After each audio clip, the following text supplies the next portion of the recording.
Villains will almost always lose to the heroes in one way or another, but some teams are powerful enough to take the win if only comic book writers were on their side. So since you guys loved part 1, welcome to part 2 of Top 10 Nerds, Top 10 Villain Teams More Powerful Than the Avengers, part 2. Let me know down in the comments who would be on your team of villains to take on the Avengers. I think that'll be a fun one. But coming in at number 10 is Hydra. To call Hydra a team isn't exactly a full truth. This organization is and has been comprised of not just notable villains like the Red Skull, Baron von Strucker, Gorgon, Contessa Valentina Allegra de Fontaine, Viper, Arnim Zola, Baron Helmut Zemo, Kingpin, Taskmaster, Absorbing Man, Bullseye, Crossbones, and many others, but there are also countless nameless henchmen and agents who all spout Hail Hydra. A notable mention going to Bob from the Deadpool comics. You're a good guy. As one of the commenters on part 1 made note of, Hydra isn't so powerful in the sense that they can absolutely obliterate foes, but they have something a lot of villains seem to lack: patience. The slow burn is their bread and butter,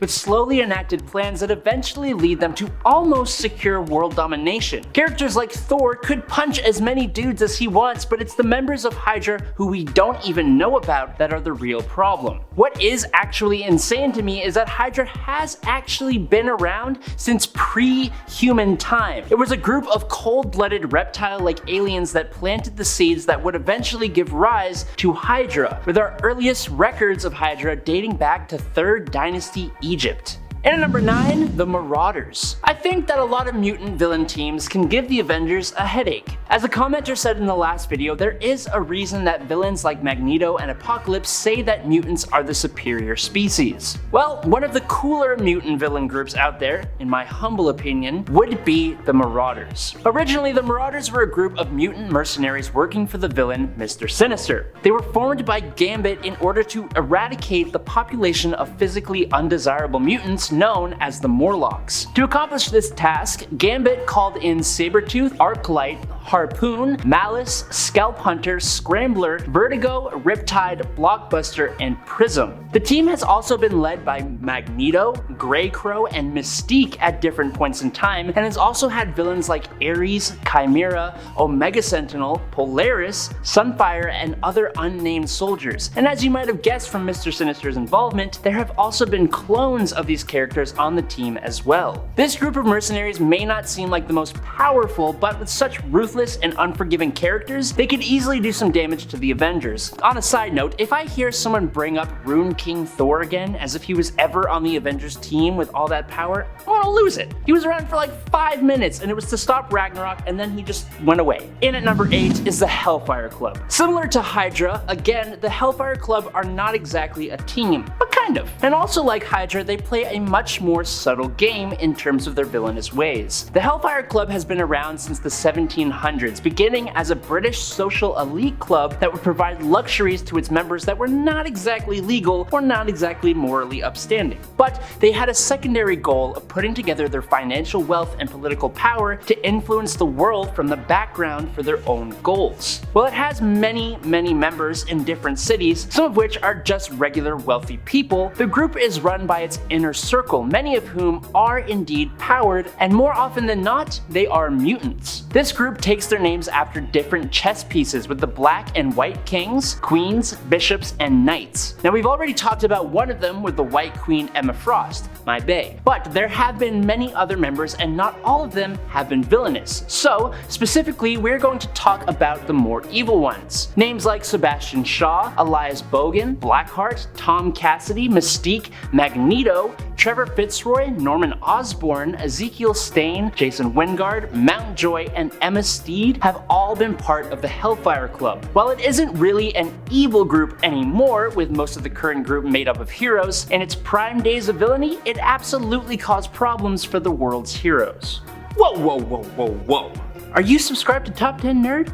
I mean, if you're watching this video, I can't imagine there's a reason you shouldn't be. If you like this content, make sure you do subscribe and stay tuned because we put out more videos just like this one every single day. But in at number 7 is the Squadron Sinister. The Squadron Sinister was a whole team of supervillains created by the Grandmaster as basically copies of the Squadron Supreme of Earth 712. He turned people from Prime 616 universe into counterparts of those squadron members. These were Kinji Abatu, who became Dr. Spectrum, Kyle Richmond, who became Nighthawk, and Jim Sanders, who became Whizzer, aka Speed Demon. But he also created a version of Hyperion out of non-living extra-dimensional matter. Now, if you know anything about this group of heroes, then you know they are essentially a Marvel Comics parody of versions of DC's Justice League. So then, the Grandmaster pitted this very new powerful squadron against the Avengers in a game against Kang the Conqueror in Avengers number 70. And while they were defeated, they put up a hell of a fight, and if it weren't for the fact that they are villains, there's a possibility they could have came out on top in a different turn of events. And at number 6 though is the Crime Syndicate of America. Why talk about the Marvel version of the evil Justice League when we can just talk about the actual evil Justice League? I don't believe I ever said we had to talk strictly about Marvel villain teams here.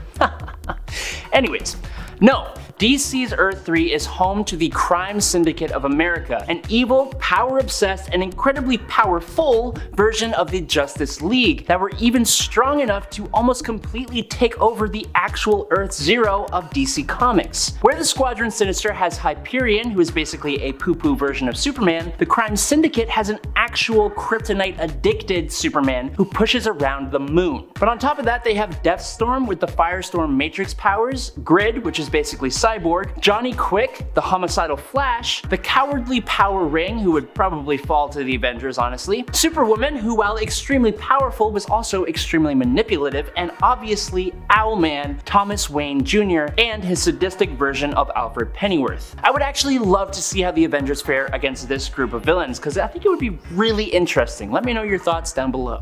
And in at number 5 is the Masters of Evil. The Masters of Evil have actually had about 8 different incarnations over their time in Marvel Comics, and because of that, they've had a large handful of powerful members that have gone up against the Avengers, Thunderbolts, and even the Guardians of the Galaxy. The original group was brought together by Baron Heinrich Zemo after he learned that Captain America had returned to the world. He put together a group of the Avengers' various teammates, different villains. So, on this original team, we had Black Knight, Nathan Garrett, Melter, and Radioactive Man, and they chose to attack with Adhesive X, which was basically super glue, which I know how this sounds, but I promise they got way better. Allow me to list some of the other villains that have been a part of the Masters of Evil. We have Enchantress, Executioner, Ultron 5 as the Crimson Cowl, Dr. Octopus, Atlas, Absorbing Man, Bi-Beast, Bloodstone, Firebrand, Hellstrom, Claw, Moonstone, Satanish, Scorcher, Whiplash, Titania, Wonder Man, The Wrecking Crew, and Yellowjacket. And that's just the big names that stand out to me. Of course, these are all in different combinations with varying levels of effectiveness, but if coordinated properly, they have given the Avengers a tough time in the past, and they very likely could do it again. And in at number 4 is the Army of Evil. Is this cheating? Possibly.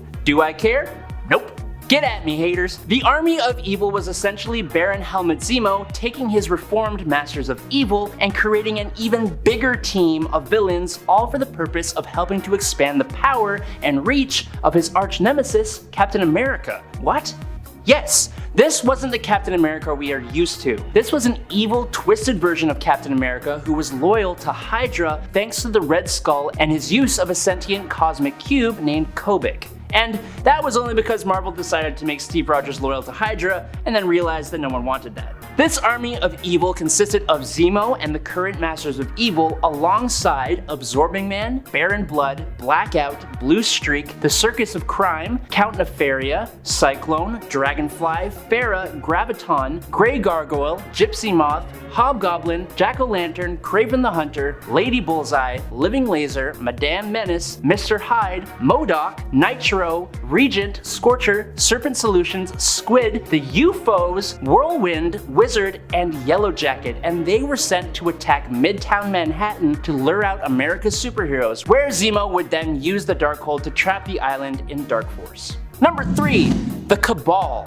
In the last list, we spoke about the group called the Cabal that was formed by Namor the Submariner to combat the multiversal incursions. But for part 2, we're going to talk about the other Cabal. This version of the Cabal was a secret group created alongside the Dark Avengers by Norman Osborn when he became the director of S.H.I.E.L.D., which he renamed to Hammer. This group was basically the villainous version of the Illuminati, and it consisted of some pretty powerful villains. Obviously, we have Norman Osborn himself, who in my opinion is probably the weakest member of the group in terms of raw power, because next to him we had Emma Frost, an Omega-class telepath, the White Queen of the Hellfire Club, and sometimes headmistress of Xavier's School for Gifted Youngsters. We also had Namor the Submariner, who, well, I think he kinda sucks, but he's the king of Atlantis, Loki of Asgard, who was the whole reason the Avengers formed in the first place, the Hood, who was a skilled sorcerer and powerful crime lord, and as the icing on the cake, they had Dr. Doom of Latveria, who really doesn't even need much of an introduction. Taskmaster was also part of this group as well for a little bit, so yes, this team was highly capable. Unfortunately for them, their alliance was tenuous at best, as it usually is with villainous teams.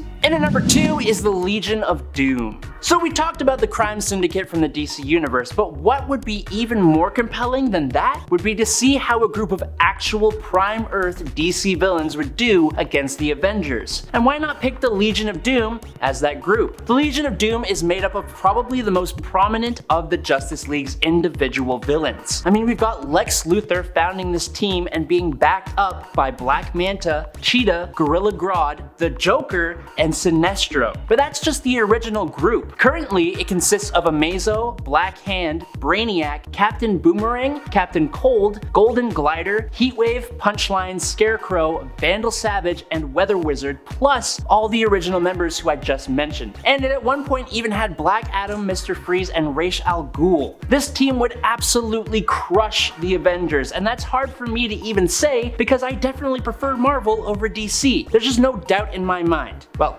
except, of course, if Joker does his usual thing and betrays them, or whatever, or they can't get along, or the heroes have to win because that's just how it goes with comic books.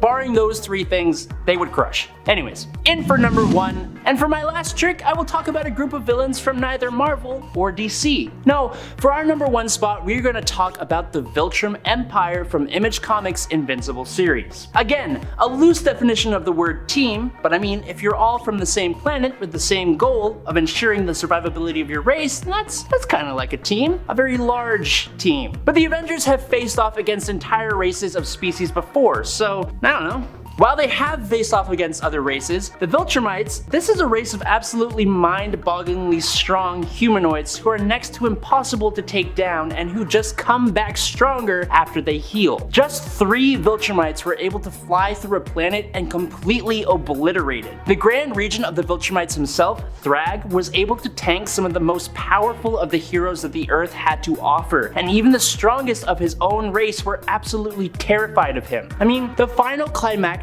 battle between Invincible and Thrag saw the two going punch for punch inside of our sun, and it still took them a good little while to actually being worn down by that fight. This is a race of Superman-like beings the Avengers would not stand a tiny little chance against. And that's all the time I have for you guys today. Thanks so much for watching. I appreciate every single one of you, yes, even the Reddit warriors. I'm Adam Andrews, this is Top 10 Nerd, and I'll catch y'all on the flippy flop. Peace out.